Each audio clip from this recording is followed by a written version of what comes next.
السلام عليكم ورحمة الله وبركاته. سؤال من أنت؟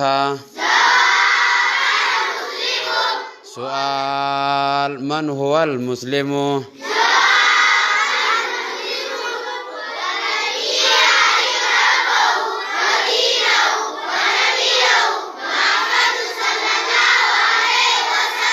سؤال وما دليلك؟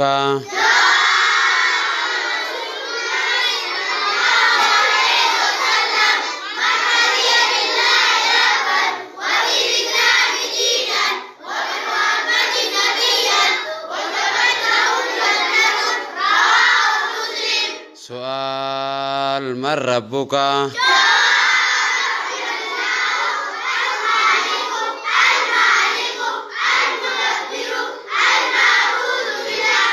سؤال ما هو الواجب عليك في معرفة ربك؟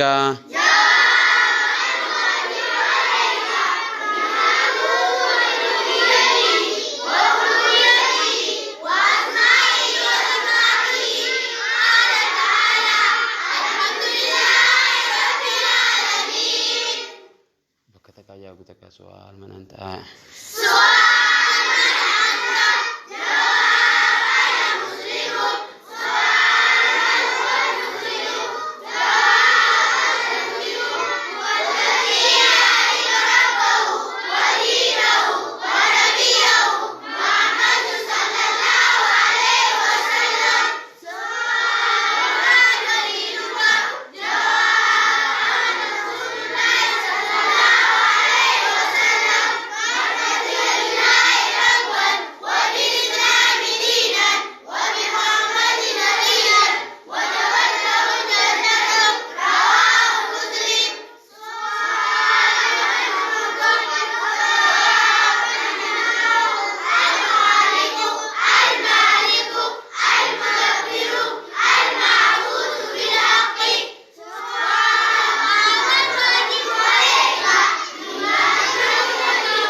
Egaa daawwattoota keenya kabajamoo fi jaallatamoo kan daawwachaa jirtan TV MBtiin tamsaasa kallattiidha. Barattoota madarasaa Mucaad ibnu Jabal kan amma dareen nuti keessa jirru daree kutaa lammaffaadhaati.